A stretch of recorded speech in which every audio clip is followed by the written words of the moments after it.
Pemirsa Aja TV yang dirahmati Allah Subhanahu wa taala.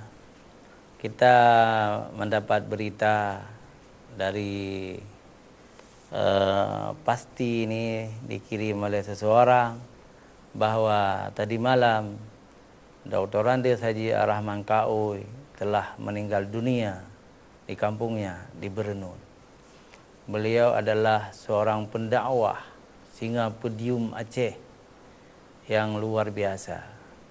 Pernah juga datang ke Aceh TV dulu ketika tahun-tahun pertama Aceh TV. Beliau pernah kita undang ke sini. Jadi atas nama Ustaz menjawab dan seluruh pemirsa Aceh TV, kami mengucapkan turut berduka cita yang sedalam-dalamnya. Inna lillahi wa inna ilaihi rajiun. Nah, pemirsa Aja TV yang dirahmati Allah, kita lanjutkan Ustaz menjawab, dan kami beri kesempatan kepada pemirsa untuk bertanya, untuk menelpon, SMS sekitar Idul Fitri yang akan kita rayakan besok, insya Allah. Pemirsa, saya lihat dulu ya. Saya lihat dulu apakah ada yang sudah masuk atau belum ya. Ternyata sudah ada ya. Dari Husaini bin beliau.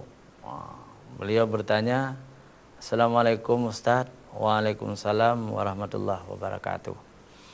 Ustadz, apa hukumnya orang tidak mau salat hari raya, salat Id besok dengan alasan-alasan COVID-19 atau dengan dalih-dalih yang lain? Ya. Dan satu lagi Ustadz, apa hukumnya orang-orang yang tidak mau bersilaturahim kepada orang tuanya tetapi justru bersilaturahim dengan atasannya? Baik, Abi Husaini bin beliau, menarik sekali pertanyaannya ya. Jadi salat Aid besok adalah fardu kifayah ya, fardu kifayah. Jadi harus dilakukan ya. Kalau tidak ada atau penting sekali mendekati kewajiban ya. Mendekati kewajiban. Seorang yang balik, seorang yang telah diwajibkan salat Id tidak boleh meninggalkannya. Kalau ditinggalkan, mereka itu akan berdosa. Berdosa. Karena salat ini juga perintah Allah SWT di dalam ayat ya, surat Al-Baqarah ayat 183 kita itu disuruh salat Id ya. Kemudian juga di surat Al-A'la ya, kita juga diwajibkan, disuruh oleh Allah supaya fasalla, jadi salat Id ya. Jadi penting itu, salat hari raya itu penting. Baik sampai hana datang semayang. Maka kita harus disiplin ya. Jam-jam jam 7 pagi itu sudah kita mandi sunat. Seperti mandi janabat, kita niat mandi sunat hari raya. Jadi kita harus mandi sunat hari raya. Kemudian kita pergi ke masjid ya. Pergi ke masjid atau ke lapangan sambil bertakbir. Jadi takbir kita. Allahu Akbar, Allahu Akbar, Allahu Akbar.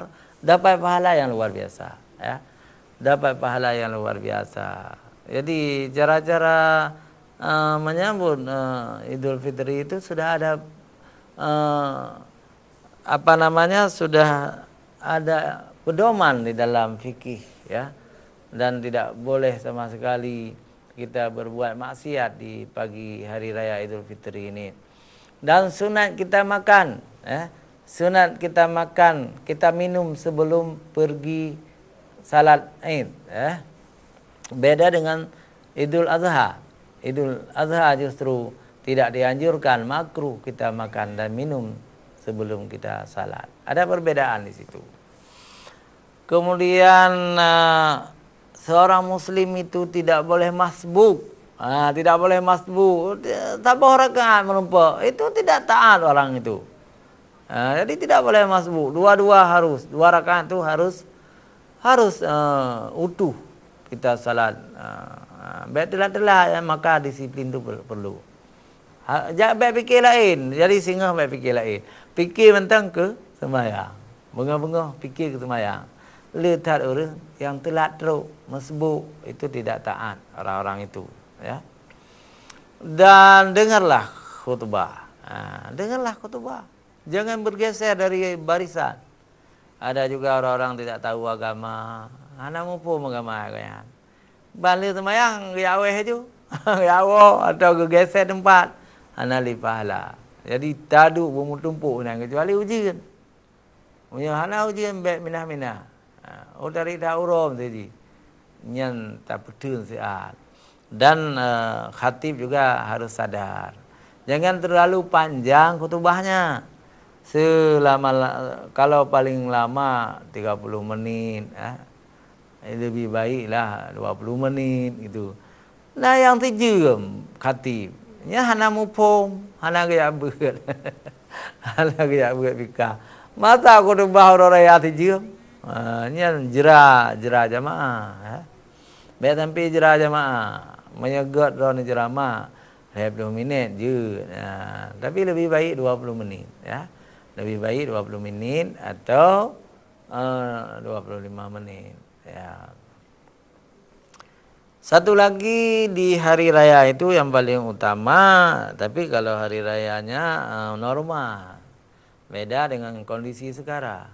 Kondisi sekarang mungkin ada COVID-19 nih, ya, ada corona, ya.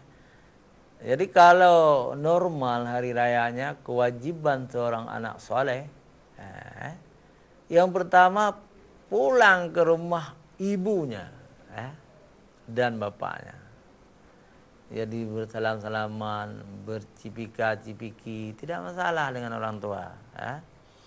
Jadi sangat utama kita memuliakan orang tua duluan. Setelah kita pulang ke rumah ibu bapaknya, baru boleh kita pergi ke rumah-rumah orang lain. Nah, itu yang sebenarnya. Tetapi dalam kondisi sekarang ini COVID-19, itu bisa hukumnya itu bisa berbeda, bisa berbeda. Jadi ada pengecualian Abi Husaini bin beliau, ya. Ya, sudah masuk lagi dari Muhammad Idris. Ya. Assalamualaikum Ustaz. Waalaikumsalam warahmatullahi wabarakatuh. Ustaz, kebanyakan orang-orang Islam di Aceh ini, kalau hari raya, mereka itu lebih banyak menghabiskan waktu di pantia-pantia jaga atau di kios-kios untuk ngobrol macam-macam. Apakah itu dibolehkan? Mohon penjelasan Ustaz. Muhammad Idris di Banda Aceh. Bapak Muhammad Idris di Banda Aceh, ya itu sangat tergantung situasi dan kondisi, ya.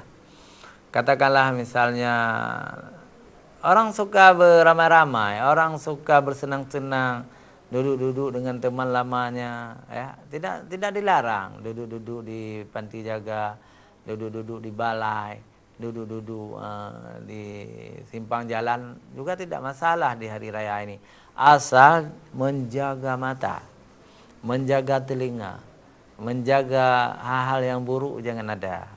Baik pegah haba cang panah kabaria, pegah haba bruh-bruh putuhnya hana manfaat. Tetapi bicaralah yang baik-baik, qaulan syadida, insyaallah dapat pahala. Apalagi ada orang-orang yang sudah lama kita rindukan, tiba-tiba gua uroraya. Apa salahnya dia duduk ngon lama, ada pegah-pegah haba, nostalgia, hana masalah, ya. Terima kasih Bapak Muhammad Idris, ya. Ini sangat menarik. Ini teman saya yang lama tapi tidak pernah jumpa, mungkin sudah 30 tahun. Kalau memang betul ini yang nama beliau itu Baihaqi ya. Ini orang Pidi, mungkin ada di Banda Aceh beliau ya. Assalamualaikum Ustaz. Waalaikumsalam warahmatullahi wabarakatuh. Apakah bertakbir memang harus seperti itu yang populer sekarang itu?